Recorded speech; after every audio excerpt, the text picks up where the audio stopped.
So I knew shooting in 4K would give me some of the best, brightest, most crisp footage ever. But I didn't know it was going to be arm and a leg expensive. After just a few hours of filming with my DJI Action 5 Pro and my Osmo Nano, I found out the real cost of 4K.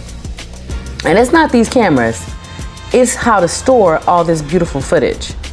So before you grab one of these great vlogging cameras, absolutely they are, let me save you the headache and possibly some money before you go plunk down that cash. Here's some things you may want to consider. So shooting in 4K is amazing. It really is. Until you realize how fast those files eat through your storage. Now, I took my Action 5 Pro and my Nano out this past weekend, and I got some of the most amazing footage using a magnetic mount on the door of my truck. Absolutely breathtaking. I'm gonna post another video about that. That's just the drive. It was a beautiful, bright fall day through DC, and also Old Town Alexandria, for those of you who may not have ever been there. Amazing footage, just beautiful. I can't say enough about it, but here are some things you need to consider. 4K files are massive and they use a lot of storage. To give you some perspective, 1080p for 1 hour of footage needs 15 gigabytes of storage. 4K needs 3 times that at 45 gigabytes for 1 hour of footage. So do the math, it adds up really quickly. Now I had a 256 gigabyte memory card in both cameras, and I didn't shoot as much on the Nano as I did on the Action 5, but it adds up very quickly. If you're on vacation somewhere, you know how it is. You want to get a snapshot or some video of almost everything you see. So it adds up quickly. So yeah, that 4K footage is going to be beautiful, but it's going to come at a cost. Now, here are 2 options between cloud storage and local storage, which is when you're going to keep the files on a drive or a memory card or a chip or whatever. It's absolutely a viable option.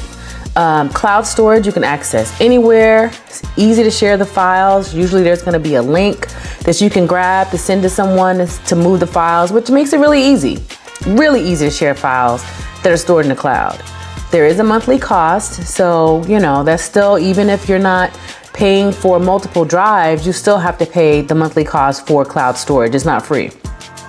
And you need internet. You can't just pop a drive into a computer or your phone or whatever and get to work. You gotta factor in that you need the internet. So if you store everything there, you may not always be able to grab it to do something with it. So keep that in mind. Whereas local storage, if files are kept offline, you don't have to worry about safety and security of your files being stolen.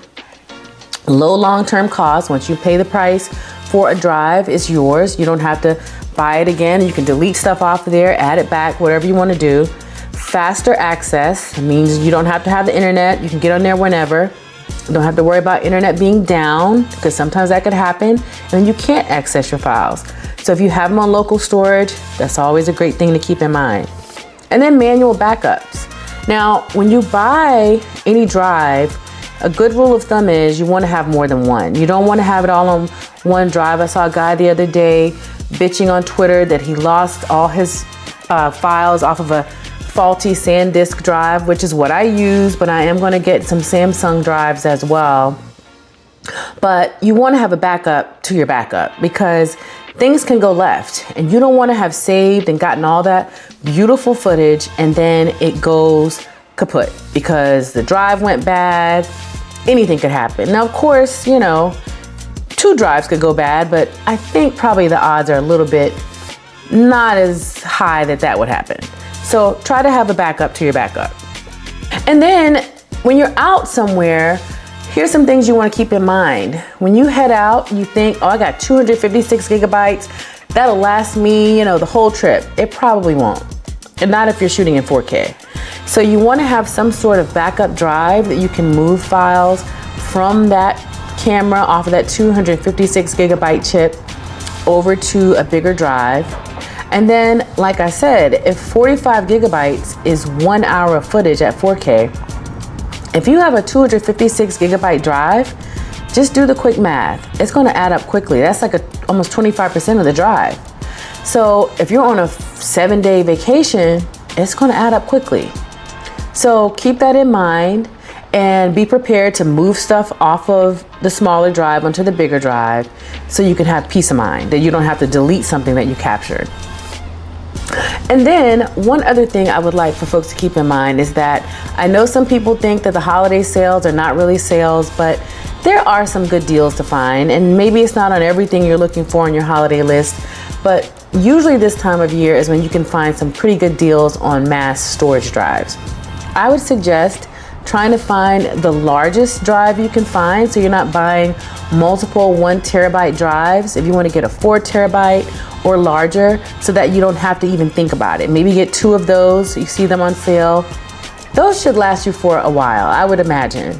And then it's going to be a matter of if you want to keep all that footage, or if you do find a point at which you want to recycle and dump some of it. Keep that in mind as well. For my footage, a lot of it, I'm gonna wanna hold on to it. I know that I am, especially some of this great footage right here. Like, I don't see myself wanting to get rid of this. These are gonna be like time capsules for the future. I'm gonna love looking back at this stuff, I know it. So I don't wanna really get rid of this stuff. So I'm already thinking of how am I gonna store even these drives, because at a point, even they're gonna pile up. So it's quite an interesting conundrum to find yourself in. But one thing I can say is that almost anybody who gets these cameras finds out it's so much fun. So think it through, figure out a game plan, and happy filming. Peace.